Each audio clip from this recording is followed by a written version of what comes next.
আসসালামু আলাইকুম। আমি আছি 0.23 এর পক্ষ থেকে ফারহানা প্রজিতি। তো আজকে আমি থিওরিয়াম 9 শুরু করব, অ্যাবস্ট্রাক্ট আলজেব্রার চ্যাপ্টার 2 থিওরিয়াম 9। তো আমি অলরেডি প্রশ্নটা তুলে নিয়েছি। প্রশ্নটা হচ্ছে, যদি গ্রুপ জি এর প্রত্যেক উপাদান এর নিজের বিপরীত হয় তবে জি একটি অ্যাভেলিউ গ্রুপ। এটা আমাদেরকে কী করতে হবে? প্রমাণ করতে হবে। আবারও আমরা দেখি, বলছে যে জি এর প্রত্যেক উপাদান মানে জি এর মধ্যে যতগুলো উপাদান থাকবে তার বিপরীত উপাদানগুলো যদি হয় তবে জিকে একটি অ্যাভেলিউ গ্রুপ বলা হয়। ঠিক আছে, তো আমি প্রমাণ লিখে নিই। প্রমাণ হচ্ছে, প্রথমে আমরা যেটা লিখব সেটা হচ্ছে, ধরি জি একটি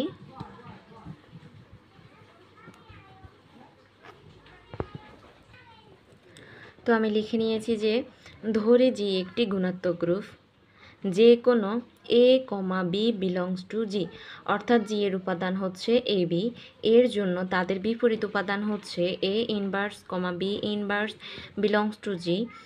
মানে হচ্ছে আমরা ধরেই নিয়েছি যে প্রশ্ন মতে আমাদের যেটা বলছে যে জি এর প্রত্যেক উপাদান, তো আমরা ধরে নিয়েছি যে জি এর উপাদান এ কমা বি, এবং প্রশ্নে বলছে যে এর নিজের বিপরীত হয়, তাহলে আমরা ধরে নিয়েছি যে এ এর বিপরীত এবং জি এর অবেদক উপাদান হচ্ছে কি ই। ঠিক আছে, তো এটা আমরা কি করছি? প্রমাণের ক্ষেত্রে ধরে নিয়েছি। এরপরে আমরা যেটা করব সেটা হচ্ছে এ কমা বি বিলংস টু জি। আমরা আবার লিখলাম। এরপরে হচ্ছে এই এ কমা বিটাকে আমরা এখানে কিন্তু ধরে নিয়েছি যে আমরা জি একটি গুণাত্মক গ্রুপ। গুণাত্মক গ্রুপ বলতে হচ্ছে গুণনীয়ক, যেটাকে গুণ করা যাবে। সো আমরা এ বিকে মানে গুণাত্মক হিসেবে ধরে নিব জি, এ বি বিলংস টু জি। ঠিক আছে, এটা আমরা ধরছি। ধরার পরেও এখানে আরও একটা জিনিস আছে, সেটা হচ্ছে আমি আপনাদেরকে লিখে দিচ্ছি। আবদ্ধতা বিধি থেকে আমরা এটা পাই। আবদ্ধতা বিধি থেকে আমরা এটা পাই। কিভাবে পাই আমি আপনাদেরকে একটু বইতে দেখাচ্ছি। আবদ্ধতা বিধি, এই যে এখানে আবদ্ধতা বিধি A asterisk B belongs to G, যেখানে for all A comma B belongs to G, অর্থাৎ জি এর উপাদান এ কমা বি থাকলে এটাকে A asterisk B belongs to G লেখা যায়। এ এস্টারিক মানে হচ্ছে যে গুণ, তাহলে A B belongs to G লেখা যায় কোত্থেকে? আবদ্ধতা বিধি থেকে। ঠিক আছে, সো আমরা এটা অনায়াসে লিখতে পারি, এ কমা বিকে এ বি লিখতে পারি, মানে গুণাত্মক হিসেবে লিখতে পারি। ঠিক আছে, তো এটা আমরা কোত্থেকে পাইছি? আবদ্ধতা বিধি থেকে পাইছি। এরপরে দেখুন, এরপরে হচ্ছে যেটা আমরা লিখব সেটা হচ্ছে এ এর আমরা পাইছিটা কি? সুতরাং এ এর বিপরীত উপাদান হচ্ছে এ ইনভার্স। ঠিক আছে, আমরা এই যে এখানে ধরে নিয়েছি যে এ বি এর বিপরীত উপাদান হচ্ছে এ ইনভার্স বি ইনভার্স। তো আমরা এটাকে এভাবে লিখব, এ ইকুয়াল এ inverse comma B equal B inverse এবং A V equal A B whole inverse.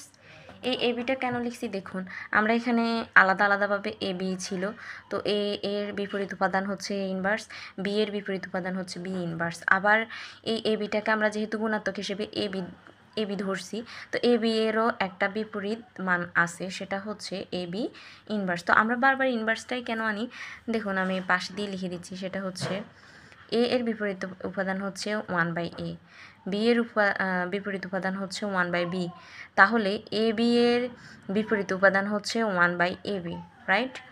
তাহলে এই 1/ab-কে আমরা ইনভার্স আকারে লিখতে পারি। ঠিক আছে, গেল এটা। এরপর আমরা যেটা লিখব সেটা হচ্ছে,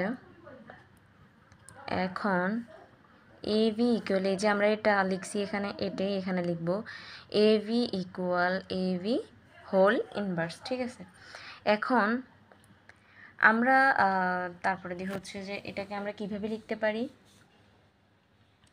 আমরা theorem 6 maybe theorem 6 right. Theorem 6-এ পাইছিলাম, আমি আপনাদেরকে বইতে দেখাই দিই, তাহলে আপনাদের জন্য বুঝতে সুবিধা হবে বা জানবেন যে কোত্থেকে জিনিসটা আসছে, ঠিক আছে। এই যে থিওরিয়াম 6, থিওরিয়াম 6-এর এখানে এই যে থিওরিয়াম 6-এর এখানে আমরা লিখেছিলাম যে A asterisk B whole inverse equal B inverse asterisk A inverse. তো আমরা তো স্টারিকটাকে মানে গুণ হিসেবে বিবেচনা করে এ বি হোল ইনভার্স লিখেছিলাম, ঠিক আছে। তাহলে এখানে B inverse into A inverse আমরা অনায়াসে এখানে লিখতে পারি, ঠিক আছে। তো এখানে মাঝখানে যদি একটা স্টারিক্স থাকতো তাহলে আমরা বি ইনভার্স স্টারিক্স এ ইনভার্স লিখতাম। যেহেতু স্টারিক্স নিয়ে আমরা গুণ ধরেছি, সো আমরা B inverse into A inverse অনায়াসে লিখতে পারি। কোত্থেকে আমি পাশে দিয়ে লিখে দিচ্ছি যে থিওরিয়াম 6 থেকে, থিওরিয়াম 6 থেকে এই লাইনটা আমরা পাই, ঠিক আছে। এরপরে হচ্ছে যেটা আমরা লিখবো সেটা হচ্ছে, এখন আমরা যে এখানে যে ধরছিলাম যে এ এর পরিবর্তে এ ইনভার্স লিখতে পারি এবং বি এর পরিবর্তে বি ইনভার্স লিখতে পারি, তাহলে এখানে আমরা বি ইনভার্সের পরিবর্তে বি লিখে দিলাম এবং এ ইনভার্সের পরিবর্তে এ লিখে দিলাম, ঠিক আছে। তাহলে এই বি ইকুয়াল আমরা বি এ পাইছি। তাহলে সুতরাং এ বি ইকুয়াল বি এ, এটাই হচ্ছে অতএব গ্রুপ জি অ্যাভেলিও।